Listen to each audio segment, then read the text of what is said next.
So, welcome everyone. I think we should start. Okay, so yeah, anyone who could lead us into this opening aspiration? Anyone who wants to read it out aloud for all of us?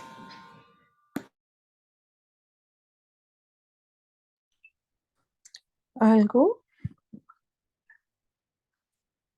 With boundless compassion and wisdom, I will work for the welfare of all. May we be free from hunger and discord and have joy and a world at peace.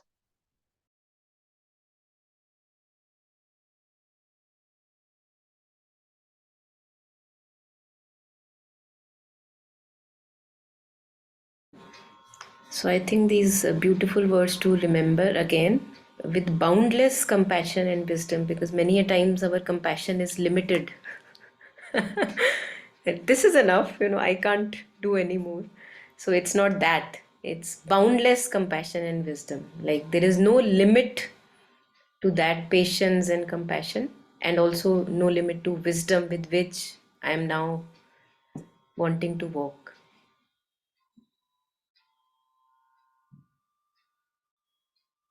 Yeah. So today we are just continuing with verse 2, which was, I think one of us can read it. And also a few things which I thought would be nice to just reiterate, because that is something that really bothers us, so many of us, very much, especially the way how we behave with people who are most close to us, most familiar to us, as if the moment we are beginning to interact with them, as if I'm sucked into a kind of a role that I maybe at times don't want to, and yet it's like, it's like a mask comes upon me and I have no choice. And when I'm away from that situation, then I'm a different person. But the moment that person is in front of me, as if I'm compelled to behave in a certain manner.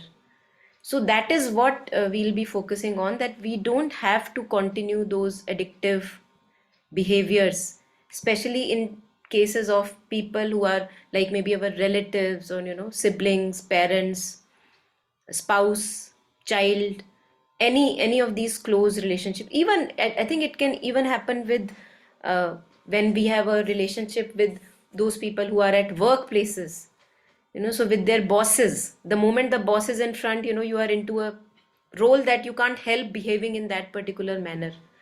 So anything like a repeated kind of an interaction where we have familiarity at some level, and the moment we are interacting, we are sucked into a behavioral pattern which is very negative, which is like a loopy, vicious, very disturbing pattern. And even if I don't want to, I'm just sucked into that same repetition again. So that is what we will be discussing. Why? Because this verse 2 talks about exactly this. So we'll be first reading the verse 2 aloud, and then we will be maybe watching something and share our experiences, that if we really really want to get out of this compulsive behavior, then we can. Nobody can stop us. We can. Yeah. So that's what we'll go through.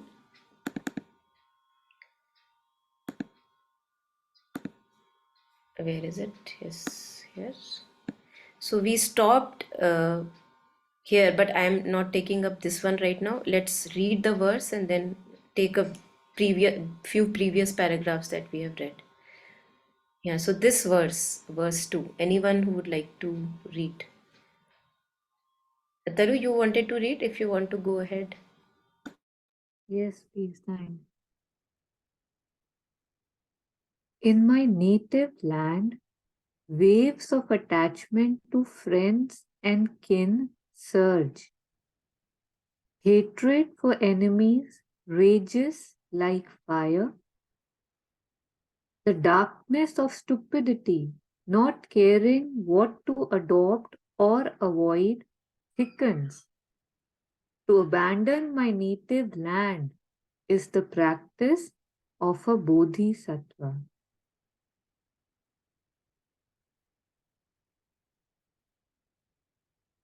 just the verse right now, right? Yes, yes, thank you. So we have already covered this paragraph, but we'll come back to it again. That what do you mean by native land? To abandon my native land is the practice of Bodhisattva. Now, Kabir, when we come to Kabir, Saint Kabir, he says that I have burnt my house, and those who are ready to burn their house walk with me, you know. And he says it in different language, I'm just translating. So what do we mean by house is anything which is familiar patterns of behavior. They may be afflictive and yet they are continuing. Why? Because they are familiar. So she is sharing here that the meaning of leaving behind your native land is to leave behind the emotions of attachment, hatred, and the obscuring ignorance that permeates both. And what is the ignorance? That I consider myself this limited individual, and I end here, the other starts there.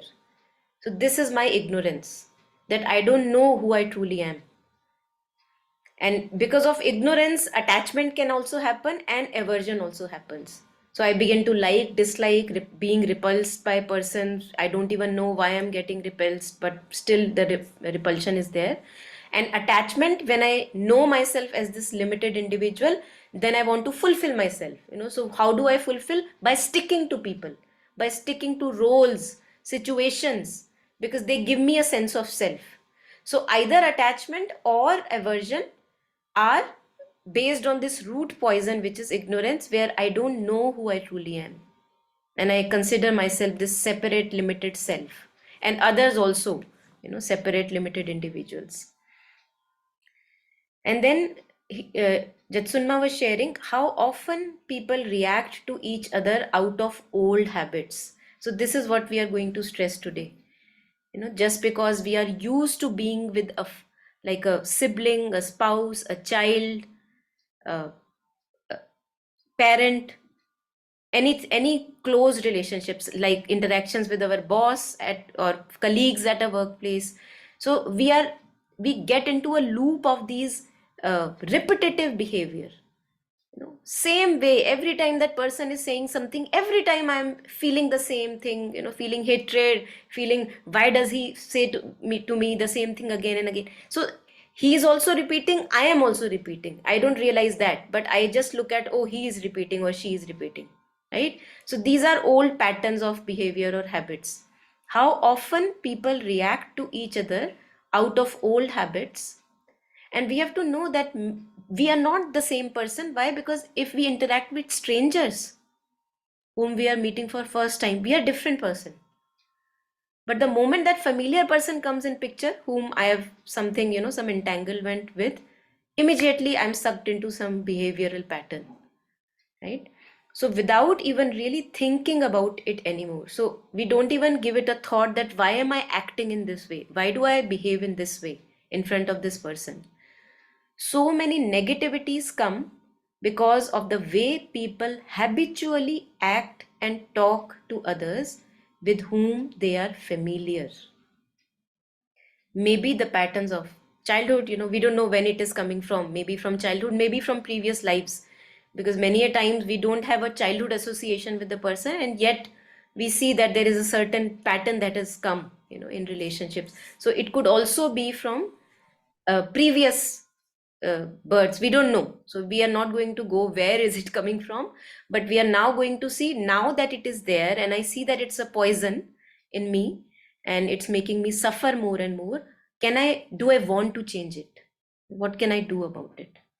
So that's what we are going to share. And Jetsunma was sharing that at times it helps to completely dissociate from that condition.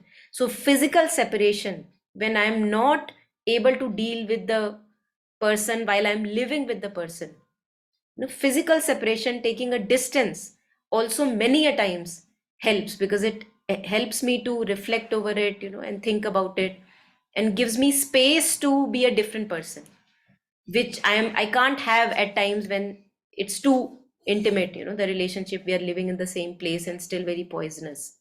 So that's what she was sharing, that it helps many a times to be in a different environment where we can try to incorporate better ways of dealing with people.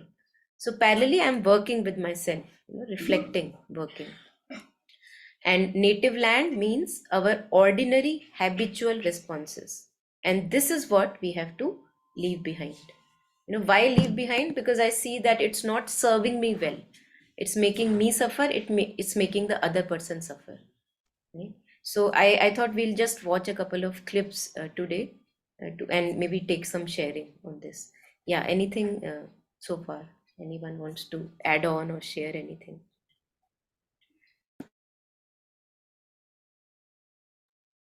Yeah, I want to share something. The patterns are so ingrained that often they don't even appear that they are there. Like the camouflage is like, or the veil is so strong. Like I believe, like I have seen myself change over the last few years.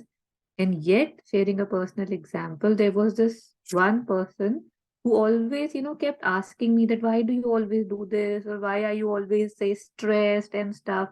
And I would look at them and I would be like, I don't know which space they are coming from, because I don't feel what they say is true. And yet one day again they said something and I realized that, but when I am with them, I'm probably giving the same reactions, the same energy, the same that, what is happening. So, I mean, it was like a, eye opening for me that, oh my God, it's not them. Like, we have this so many times and we realize it's not outside, it's like within me. So just, I wanted to share this that a lot of times I believe this is not for me. I don't do this. And yet, if the more sensitive we get to what's happening and the more mindful I get to cues, right? When people are saying something, we just usually shrug it, कि इसको तो कुछ नहीं पड़ा, वो तो बेवकूफ है, या like he's just on a different time, whatever. Like maybe it's not that, but lot of times we don't give people what they're saying any satta, right? Like we don't give it any importance, but it's good to keep listening so that you also know where what you are, how you are, right? Because you keep getting that feedback and one can keep looking within, because to know that I'm doing this, I think is the first step that is often missed. And that is why the patterns continue to keep happening under our nose. And we are like, oh no, I'm good. I don't know where they are coming from, right? So just before we begin, I thought, because very lived experiences. Yeah. Yeah. Anyone else? Anything to add on?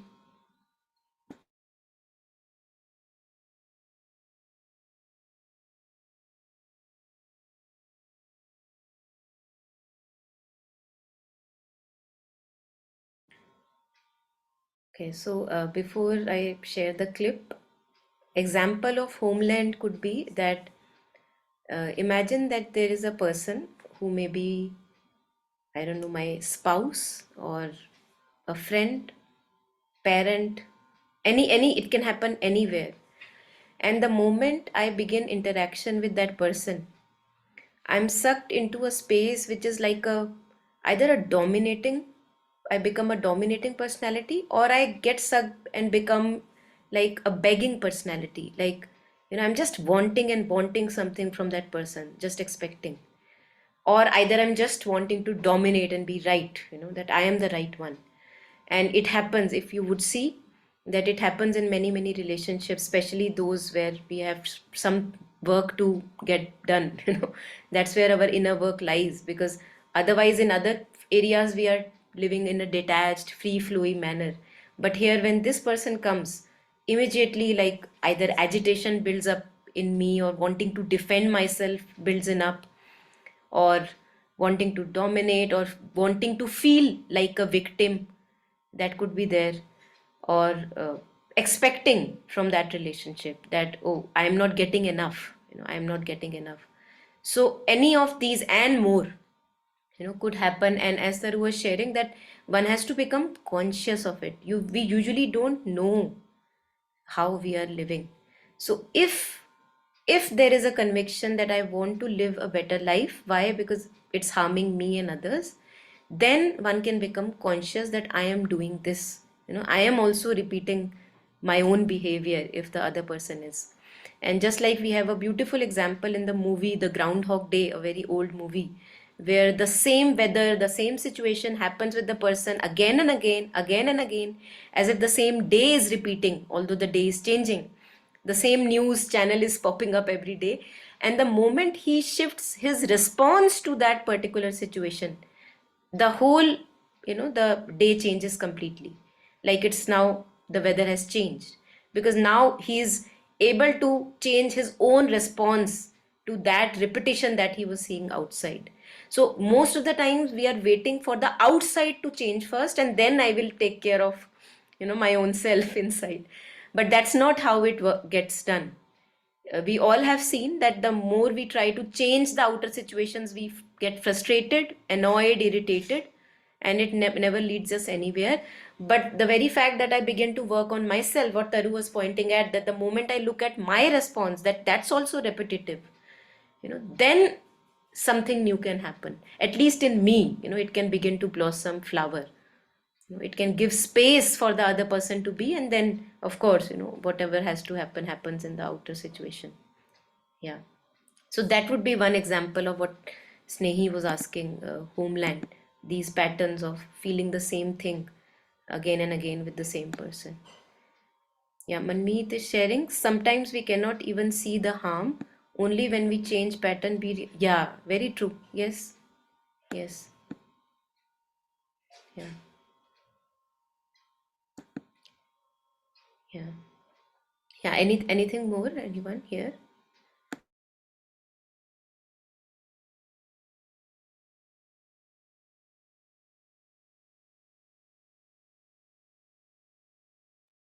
Just talking about the mold based on what Snehi was asking, like, say, when I'm with my friends, say, college friends, I'm like the cool one. So I'll be extra loud. I'll be like, I would, if even if, say, I don't like to drink, I would drink, for example.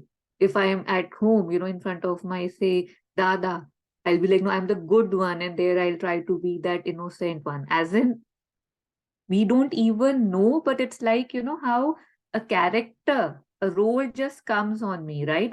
And I take all the characteristics of that role.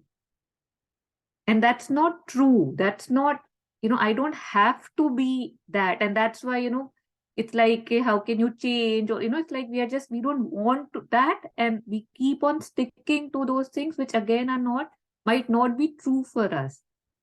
And then we feel stifled and we feel I cannot be myself in front of you, but that's mostly me. But just when we talking about homeland is anything that I could have mold that I'm sticking to when I'm with him here in that situation, in that place. That's what I understood with that native.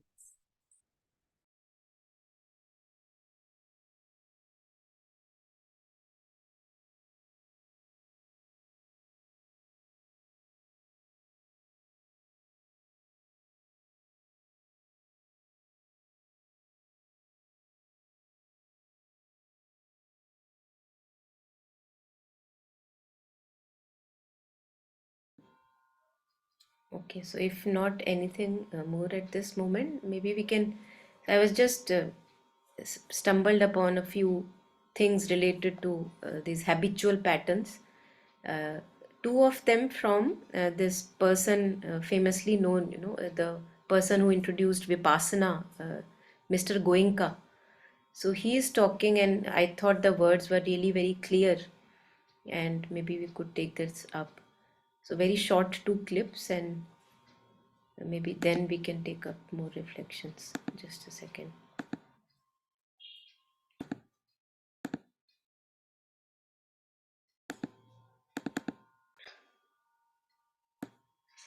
Okay, so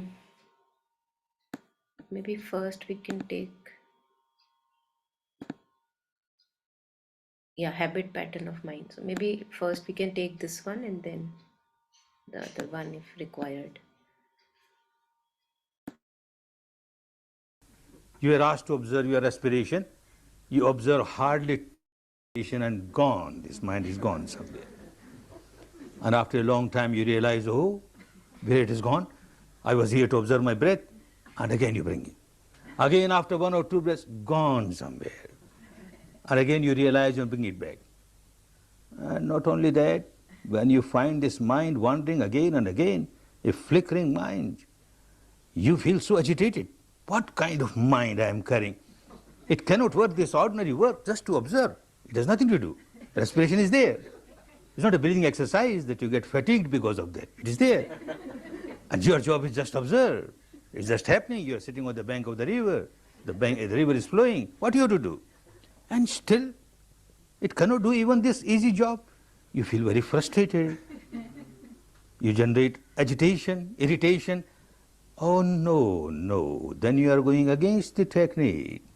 This is your own habit pattern of the mind, that when something unwanted happens, you react. You react with irritation, with agitation, with negativity, and this is what you started doing.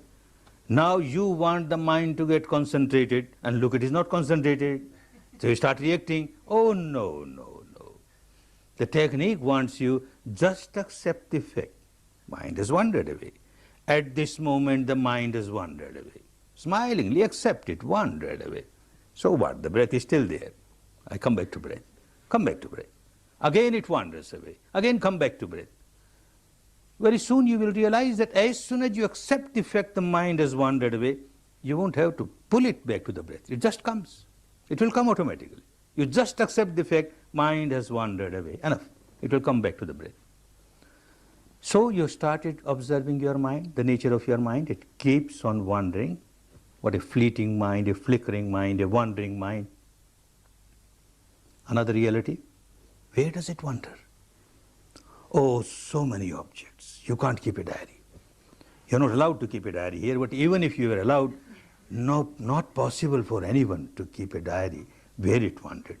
Every moment it is somewhere on the sky or somewhere in another world altogether. You can't keep a diary. But still, carefully if you notice, you will find there are only two fields for this mind to wander. The field of the past memories, the field of the future. A memory will arise in your mind, this memory or that memory. At this moment, this memory, later on maybe some other memory. But some memory, it so happened. Oh, so-and-so insulted me in the past. So-and-so abused me. At that time I didn't know what to do. Now this fellow insults me. I will retort like this. I will reply like this. I will do like, and start rolling in future. And you keep on rolling in future. Again suddenly a thought of the past comes. And you start rolling in the past. Again you jump to the future. And you keep on rolling in the future. This is the habit pattern of my mind. It keeps on rolling in the past or rolling in the future. It does not want to live in the present. Does not want to live in the present. And one has to live in the present. How can you live in the past? The past is gone forever. You cannot buy back the moment that has gone away. You cannot buy back it and relive, giving all the dollars of the world. Impossible. It's gone forever. And future is future. Unless it becomes present, you can't live. You have to live in the present. And look what sort of mind, which does not want to live in present. Oh, that is the reason why it remains so agitated. It does not know the art of living. And the whole technique teaches you the art of living, how to live in the present moment. Even a few moments you get, when you are with the respiration, this is the moment, the reality of this moment, the breath coming in, the breath going out.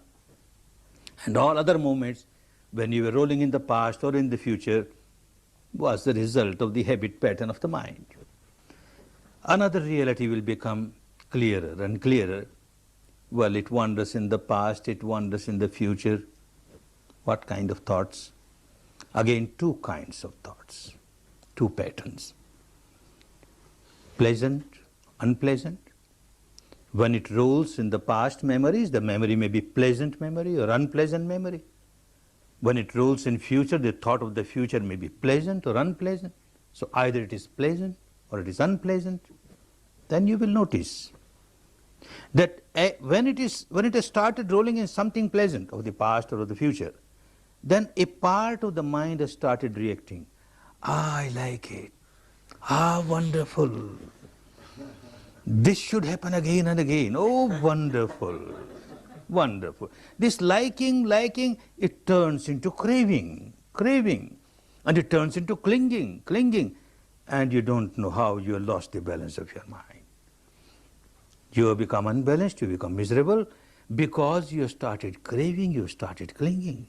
Similarly, when the mind starts rolling in a thought unpleasant of past or future, you will notice a part of the mind will start reacting, I don't like it. I don't like it. And this don't like it very soon turns into aversion, hatred. And again you notice you have lost the balance of your mind, you have become very agitated. Ah, this is the present behavior pattern of my mind.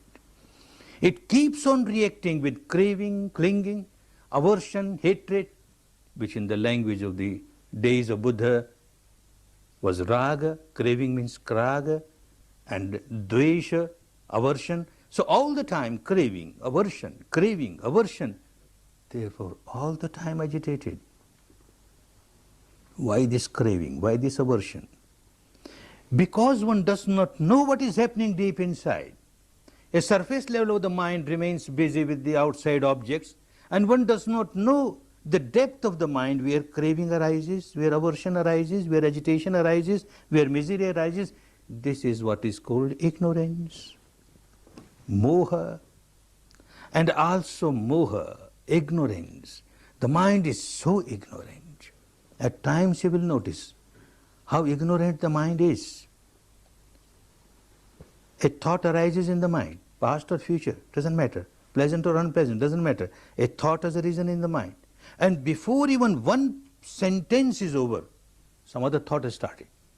And before one sentence is over, some other thought has started. Irrelevant thoughts. There is no sequence of thoughts. And this is madness. What else madness can be? When you say somebody an insane person, a mad person, this person is mad, this person is insane because this person has no sequence of thoughts. An example, an insane person, hungry from last 4 days, you feel compassionate, you offer him a plate full of food. Very happy, he sits down because he's hungry. He takes just one morsel of the food, and before this morsel reaches the mouth, his thought pattern has changed. Now he starts thinking, I am in a bathroom, I am taking bath, and this is a soap cake. Starts rubbing it on his body. And before that is over, another thought starts coming. This person who has come is my enemy, and he has come to kill me. And before he kills me, I should kill him. And how to kill him? Oh, these are the hand grenades. I throw, and he will be dead. Throws away whole food. This is a mad person, insane person. He has got no sequence of thought. Everyone will realize how insane one is. You got no sequence of thoughts. One thing starts and then suddenly something else will start and then suddenly something else will start. Madness. And this is called moha, ignorance. One ignorance is that you don't know what is happening. One ignorance that there is no sequence of your thought. Well, even if there's a sequence of thought, you don't know how you are generating negativity in your mind and how you are generating misery. This will become clearer and clearer at the experiential level as you go deeper, as you go deeper.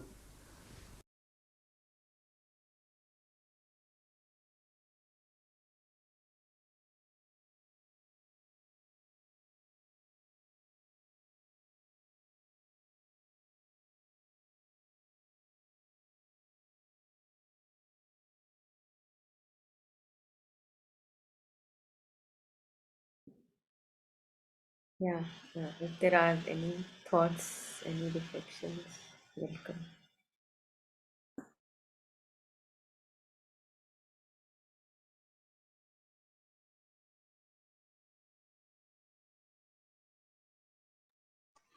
No reflections, but I was just thinking that I'm like that mad person with, like no sequence to thoughts actually. One thought leads into some other tangent, leads into some other direction.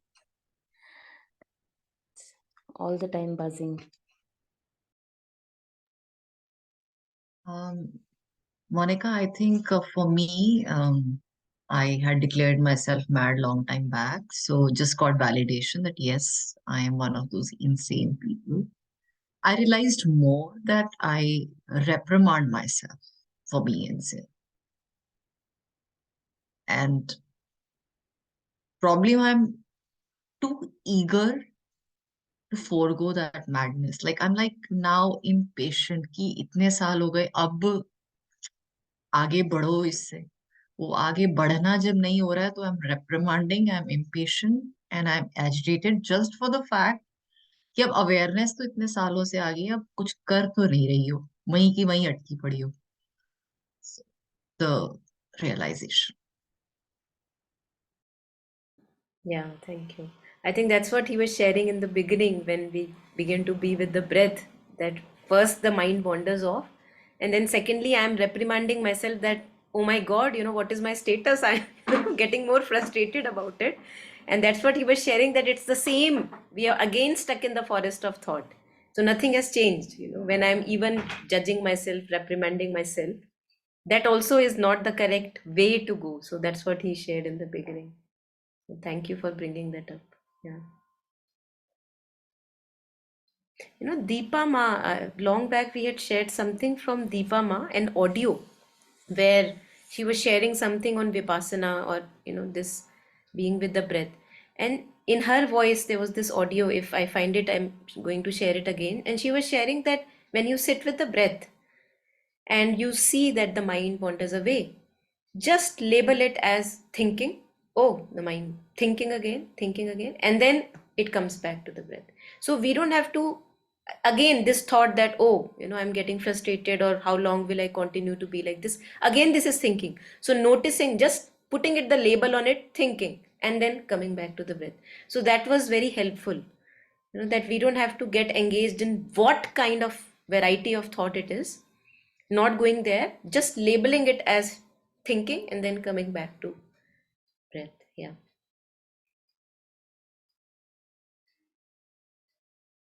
So I thought that this was very important when we are trying to work with our negative patterns, which are not helpful.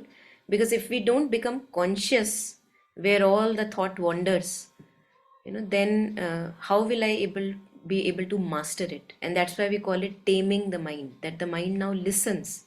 And when I say that now for 3 minutes we are going to sit with the breath, I bring it back again and again, like a little puppy. Also in Buddhism they use the analogy that just like a little puppy, if you've got home, you see that you put it in your lap, and then again it wanders away. Then you bring it back, like cajoling, coaxing, and then again it wanders away. You bring it back. You don't slap the puppy. You know that the puppy is there, and it's like a habit of it to wander away. So like that, genuinely, gently, without getting frustrated, just bringing it back.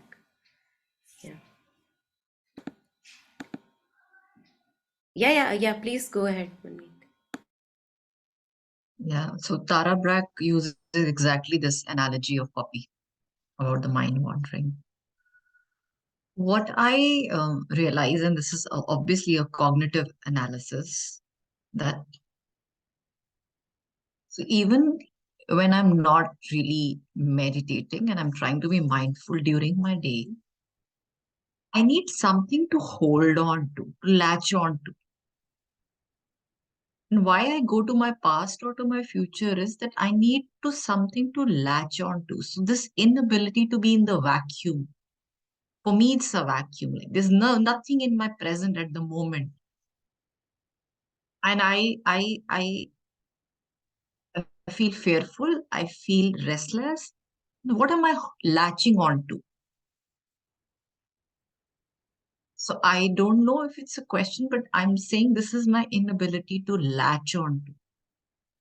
And I get absolutely scared of the vacuum.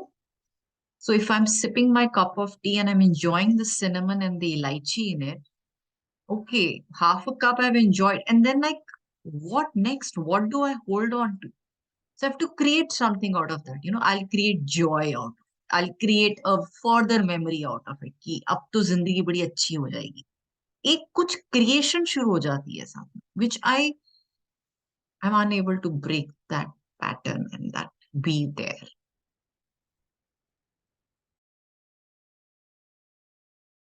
Yeah, beautiful. So I think I'm sure all of us can relate with what you have shared.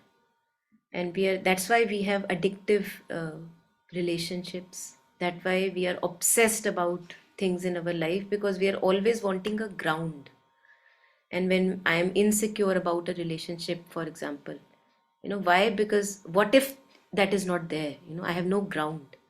So many teachers have spoken about this, and some of them I have found very helpful. Again, those which I have come across, there would be many more, where they share that one of the teachers, Pema Chodron, where she shares that to be friending our groundlessness, to be friends with groundlessness, knowing that groundlessness is the ground that I have been looking for.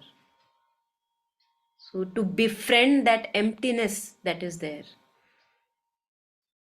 and knowing that that's my ground, that vacuum is my ground, because vacuum is not nothing, it is vacuum, right?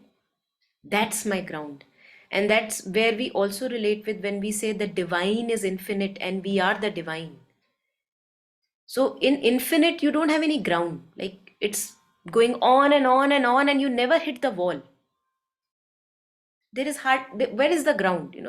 Whenever we talk about hitting something, like hitting a ground or having a basis, then we always relate it with having something solid, tangible, which I can relate with. Like, if I hit the wall, there must be a T point where I hit the wall. But when there is groundlessness, where am I going to hit? I'll be just falling and falling and falling. We used to say, for example, like things like Alice in Wonderland, she's falling and falling and falling and falling. Now imagine that we are falling, yes, all the time, shattering and falling. But there is nothing where we are going to hit ourselves onto, bang onto. Why? Because there is no ground. So we are very safe in that ground. So that groundlessness is our net. It's not there, and yet it is there. Because it is not there, that's why we are safe, because we are never going to hit and break ourselves. So Pema Chodron, I would recommend, and maybe we can listen to her shortly, where she shares that to be friends with that groundlessness that we feel when things are falling apart, when things are breaking apart, or in general in our life, when we just can't stand the vacuum that we feel.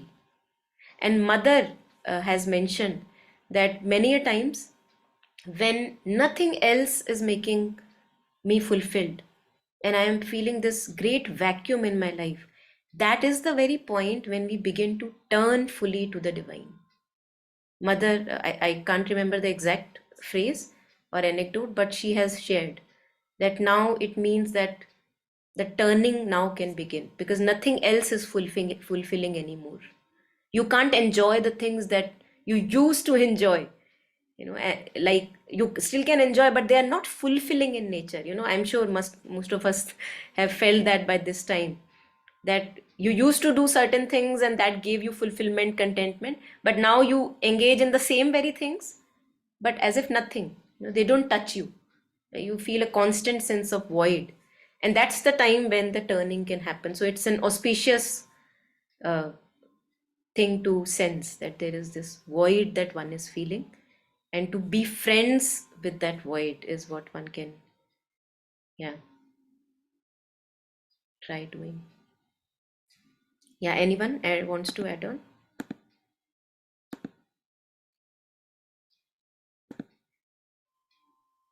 Yeah. Can the breath be used as the ground in the middle of discomforting moments? Not only as a ground, I don't know, we have no idea how powerful breath is, because breath is the basis of Kriya Yoga, which is, which can actually take us to complete liberation and knowing who we truly are. So whenever we have repetitive patterns which are going on, like person said something and you see yourself engaged in this loopy, thought movement.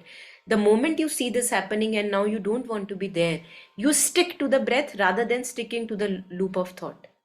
You keep sticking, keep sticking, keep sticking.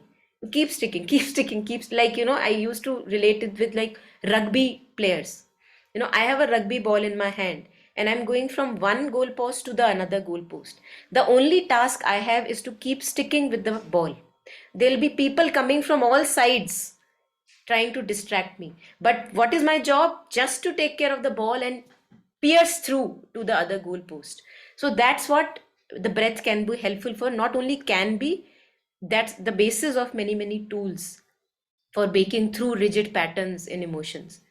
That they make us, they call it rebirthing. Some teachers call it rebirthing, where you are just feeling that, okay, you are going to again get entangled in some thought pattern, and you just stick to the breath, and you stay as long with the breath as long you feel that, okay, now I'm easy, the pattern is gone, the dark cloud is gone, then you can whatever get engaged in something else.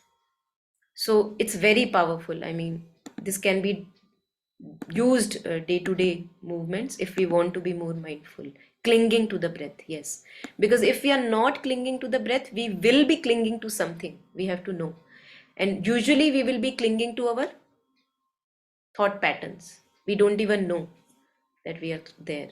So that's why I think we do chanting. We have chanting sessions where we chant the name of the divine, so that we are not chanting the repetitive loops of our thoughts, because we are chanting every day, every time something is going on. So without that chant, that unnecessary chant, now I am chanting a divine name or something which focuses and in gathers the mind. So it really helps, like you see yourself engaged in some loopy movements, and you maybe put, if not yourself, you put a chant outside, and your attention again and again goes to that chant. So that also at many times it helps. Or chanting inwardly, like people used to do mala or jap, all kinds of things. So that helps. Anything that helps to ingather the consciousness, to make me less scattered, that can be helpful. Some people engage in art, some art, some music, but it doesn't mean that then I am dependent upon that art and music. Breath is something which we have 24/7. I may not have my instrument, but I will have my breath, right? So always can come back to the breath and release the clinging to the thoughts and feelings, if I want. I think willingness is very important. Yeah. Yeah, please, anyone more reflections?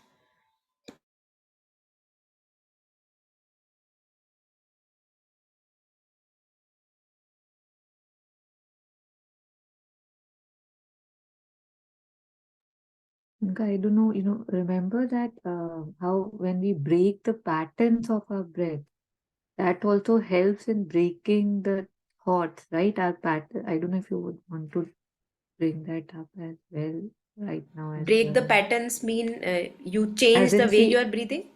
yeah, Yeah, yeah, we had experimented with that, right? yeah. And it was Yes, yes. So amazing. many a times it helps with doing a fast breathing, like fast exhalation first, and that more stress on the exhalation, like essay. So whenever we change, yes, you're right, that, and we can experiment. I mean, we don't have to find books. Of course, we can get across books and uh, find out tools and methods, but many a times being intuitive also helps, that intuitively you find your own pattern. And if you cling to a particular pattern of breathing, which may be fast or even slow, like as you were sharing, changing the normal breathing pattern, either making it too slow or making it too fast for some time, that helps us to focus on the breath, which usually is in the background. So yeah. And then when the dark Yeah. cloud passes by, you are not clinging to it. Then you can again get into the normal rhythm of breathing. Yes, please. So just like that, I just was saying that, say, if I feel, how they said, for lust, for anger, for anything that's trying to move me, if I notice, I will see a similar breathing pattern. So if a person makes me angry when they say something, if I notice, I will be breathing in that particular way, and that just continues. So then if I consciously change my breathing, that they are saying something or I'm thinking of something, nobody has to say anything really, but if I'm just thinking of that and I see myself breathing in a particular way, and if I change that, if it's slower, if I make it faster, if it's faster, if I just breathe better, it breaks, and it says that it really breaks the old patterns, and then you can form new. So then the grip of that old situation or that pattern, it starts breaking. So it's really a very powerful tool for, like you were saying, that we don't even know what is the possibility of that, but these small things one can try.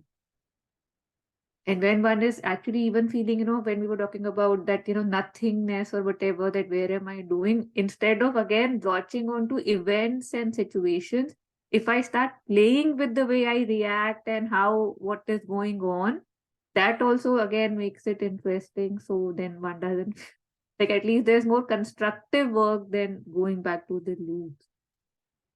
Yeah, absolutely. Yes. So maybe maybe it's a 2 minute thing, but again, there are longer talks also of Pema Chodron on the same matter, which is groundlessness. So I thought maybe shortly we can hear this one, which is on groundlessness. It's a 2.5 minutes clip. Where is it? Yeah, here. So then, when we become comfortable with our void or groundlessness, then I would be less torturous on myself and others, because then I will not be latching onto others that, oh, fulfill my void. Because I can't stand my void, so you be the one fulfilling my void. Either it's a work or wanting name, fame, with anything it can happen with a person, that we put this burden on others' shoulders, that you are the one who is going to take care of this void that I am feeling. While all that I have to do is just to be there for the void. And then it reveals its potential, because it's from the void that everything happens, everything gets created. So is fixed like that. And he comes up with Phil's.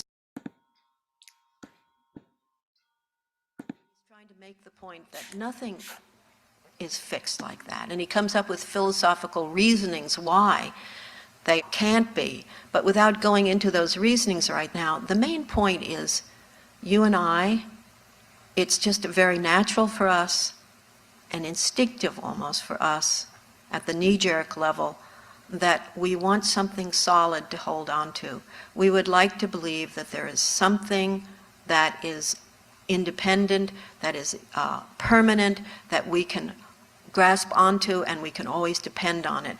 Like, all this messiness of life is going on, but there's something that we can rely on that isn't like that, that is free from that.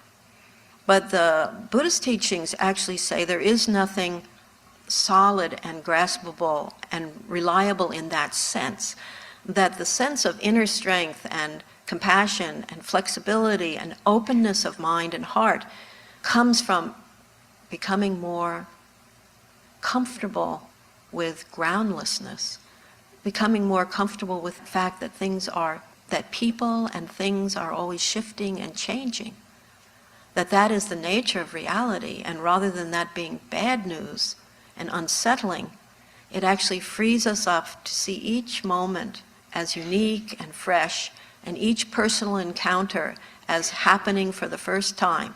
Even in family dynamics where we could keep a notebook and say, this is not happening for the first time, this is actually happening for the, 2,000,017th time. Oh, make that 2,018th. And because it's such a fixed pattern that with this particular sibling or this particular parent or something, it just always happens. But these teachings say, no, they aren't fixed that way and you aren't fixed that way. The patterns continue because you keep doing them. But the whole thing could start to unwind and go in the opposite direction. But it does mean practicing with fearlessness, coming to know the nature of the fear, coming to know the nature of the pain, which means staying present, with the restlessness of the energy and the rawness of the energy, rather than just always saying or doing the habitual thing.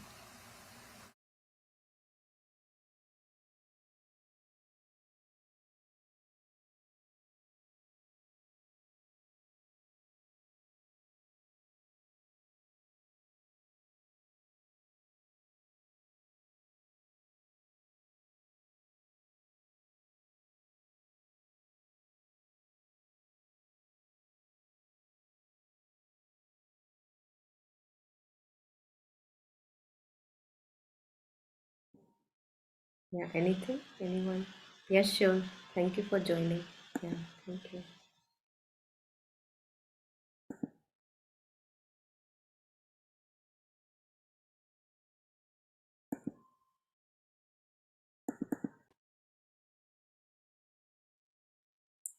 So I think there was something more that I wanted to take again, and because I don't want to just touch and go on this topic, which is so crucial to our lives, changing our habitual patterns. So I thought maybe again a short clip by Mr. Goenka again, and after that we can take reflections and end today here, because I wanted to ruminate upon the topic that we were discussing. This one, where he talks about taking care of the negative emotions. I think that was also very crisp and clear. Yeah, this one. They understood that whenever you dive attention, it appears as if you have put aside your negativity, but actually you have suppressed your negativity. It has gone away from the surface level of the mind and is being pushed deep inside. At the surface level of the mind, you feel, look, no, there is no anger, or no hatred, or no ill will, or no passion, or no fear. Whatever negativity has come, it's gone now. But suppressed deep inside at the unconscious level or half-conscious level, it keeps on rolling there and keeps on multiplying, multiplying, multiplying. You are not come out of your misery. Escape is no solution to the problem. And these enlightened people found out. Observe it. Observe it. Whenever any negativity arises, if passion arises, don't suppress and don't give it a free license to express itself at the vocal level or the physical level. Similarly, fear arises, anger arises, hatred arises, worry arises. Don't suppress it and don't give it express. Don't express it at the vocal level. They gave a middle path. Observe it. Anger is a reason. Observe it. Passion is a reason. Observe it. As you observe, you are not suppressing it. As you are just observing objectively, you are not expressing it. Just observing, and you find it becomes weaker, weaker, weaker, and passes away. It has not become a problem. Your problem is solved because you are observing it. Very good solution, but very difficult to practice. Very difficult to practice. When a negativity arises, say anger as a reason, so quickly you get overpowered, overwhelmed, you can't observe. So difficult. Something which you can't observe. There is no solution. Then it's only theoretically all right, but you can't practice it. These enlightened people, when they gave any sermon or any advice, it was practical advice. They knew very well that when a negativity arises, it is so difficult for anyone to observe the negativity, abstract negativity as it is. But they realized mind and matter are so interrelated. As soon as a negativity arises in the mind, say anger is a reason, passion is a reason, fear is a reason, any impurity is a reason, two things start happening at the physical level. One at a little gross level, other at a little subtle level. At the gross level, your breath will lose its normality. When you have anger or passion or fear, breath can never remain normal. It will become little fast, little hard. When that particular impurity has gone away, again it will become normal. So something starts happening at the respiration level.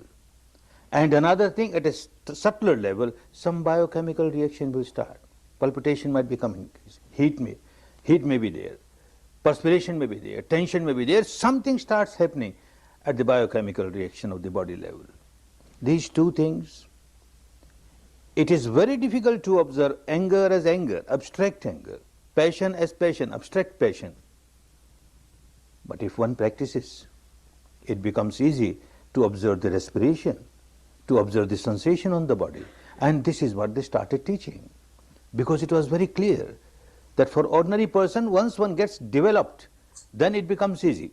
Even abstract anger, abstract passion can be observed objectively, otherwise not. Even if you sit to meditate, you can't meditate. Anger as a reason. First important difficulty is, first important problem that comes is, you are so overpowered. You don't remember even that I should observe my respiration or my sensation or the anger. You just get overwhelmed with that. Then there must be somebody to remind you. You must have a private secretary around. Whenever anger comes, this private secretary must remind you, oh look master, anger is coming. And as Buddha said, you observe your anger, observe your anger. Private secretary will work for 8 hours only in the day. And I don't have agreement with the anger that you should come only when my private secretary is on duty. It can come any time in 24 hours. Any day in 365 days. So I must have 3 shifts, 3 private secretaries. Then every country have their own labor laws. You must give staggering holidays. So 4 private secretaries or 5 private secretaries. Who can afford? Right, somebody is afforded. There is always, every moment, a private secretary like a shadow. And anger is a reason. And this private secretary will say, oh look master, anger. Anger, come out of the anger, observe anger. The first thing I do, I slap him. You fool. Are you here to teach me? I'm my own master, I know what to do. Anger. Anger is anger. All right, I have not behaved in the wrong way. And I thanked him. All right, you were kept for that purpose. You have advised me, very good. Now I must observe my anger. How to observe anger? There is no shape of anger. There is no color of anger. You close your eyes and try to observe anger. What you will observe? Only the object of anger. So-and-so said like this, so-and-so did like this. Something unwanted happened, wanted didn't happen. And that keeps on coming in your mind. You are not observing anger. You are observing the object of the anger. And that is the stimulation for your anger. Your anger becomes more and more. You are not observing anger. And that is why enlightened people said, observe your respiration. Observe sensation. Observing respiration, observing sensation, you are not diverting your attention to something else.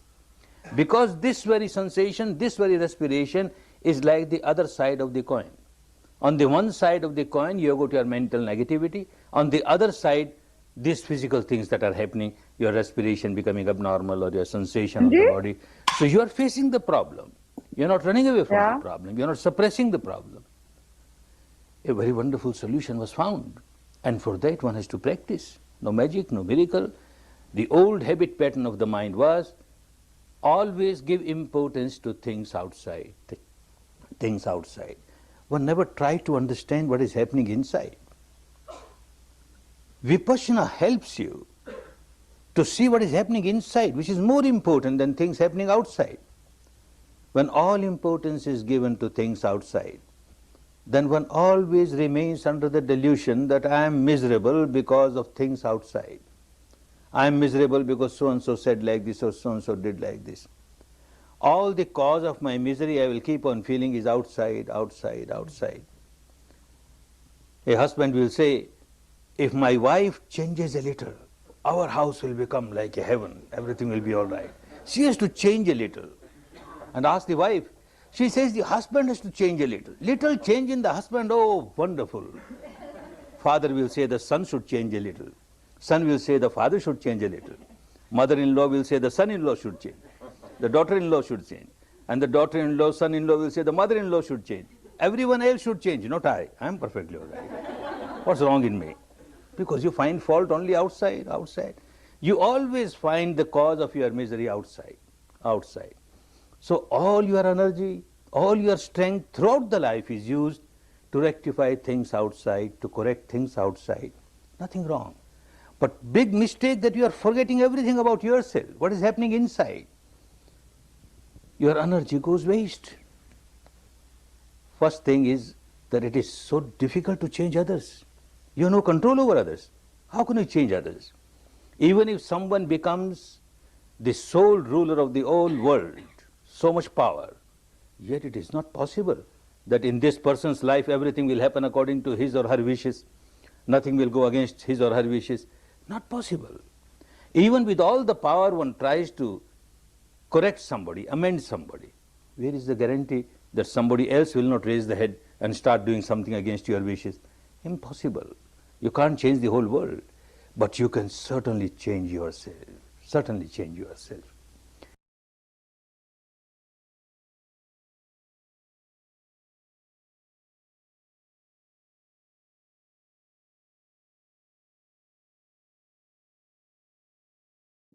Yeah. I think we have enough material to practice.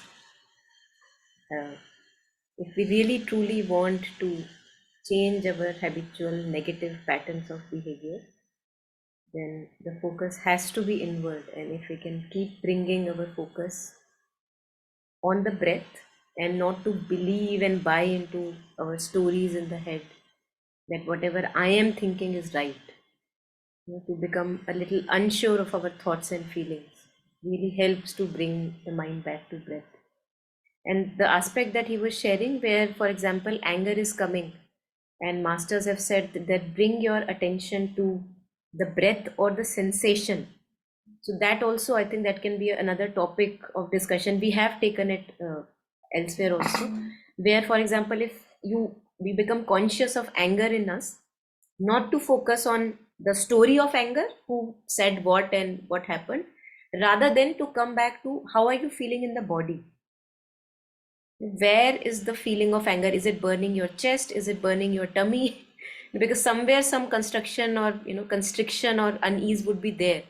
So if we bring our attention to that unease and stay with the breath and the body, if I want to let go past that dark cloud of anger, so I now tell myself that yes, it is there, I see the cloud, that it is there, but now I want to change this pattern. I don't want to keep reacting like that. So I wait for the dark cloud to be to be over me, passing me, and in that waiting I cling to the breath and I stay with my bodily sensations, like I am here for you, like you're holding a baby's hand, crying baby's hand, and you are not giving attention to the storyline in the head about the anger. So that's what they say, that how to uh, let go of these patterns of anger which are there, which really burn our body and make other people burn also. So next time, if whenever we want to practice with this, that can be, so you see frustration arising in you, the focus don't have to be in the thought about frustration, but on the breath and staying with the body as long as you are feeling that unease, and slowly we will see that it gets resolved. It doesn't stay forever. Yeah. So any last comments before we end today?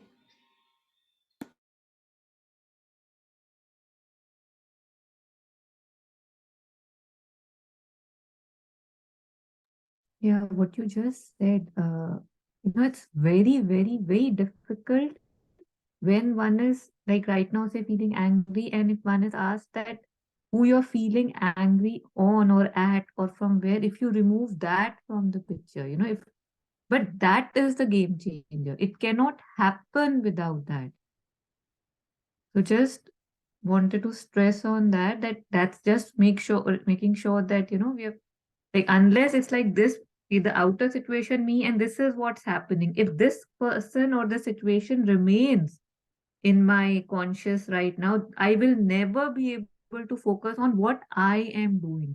So this I can say, okay, yes, I will be angry, but let me for like 2 minutes, let me just forget about this thing, just stay with this, and then we can actually see how I am reacting, what I am doing, because this just takes me away and it gets further and further aggravated. Yeah, it's really important how he said that we again fall in the loop, again fall in the loop. Yes, Nandini, please go ahead.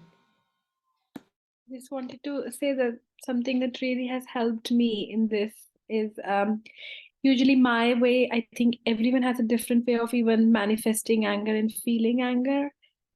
For me, it's more like I get really sad when it's like anger, but it comes out as tears or as sadness. And something that has really helped me, as you were telling me about, like holding that as a baby. So like something very similar to how Thich Nhat Hanh would say, it's like, transforming it and really acknowledging its presence, but also replacing it with something good, if we can, if we're ready for it. So like, for example, I would, if I feel that, I just go to my temple or my altar, or I look at mother's picture or Krishna's photo or something like that, that helps me, or a quote that I have in this thing.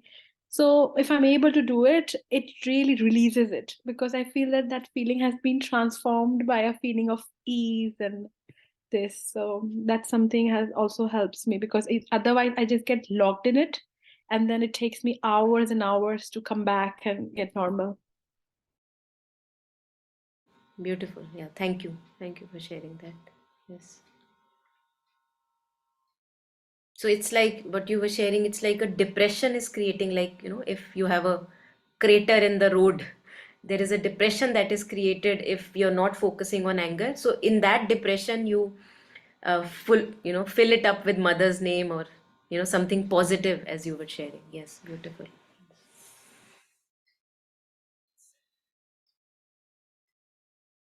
Yeah, anything more? Anyone?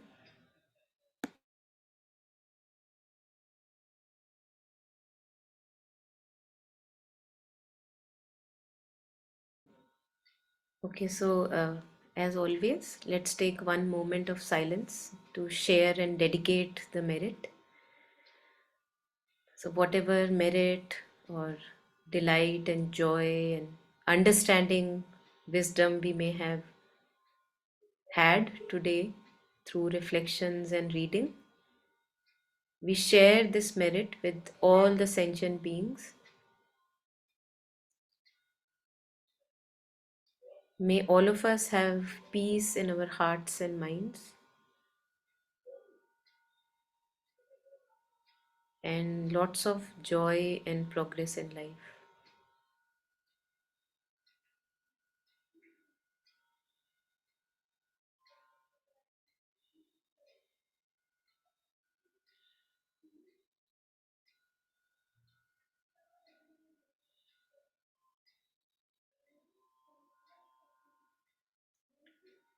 So, thanks everyone. Thank you for sharing, listening, and reflecting. And I'll be sharing the links that we saw today. I'll share it on the WhatsApp group.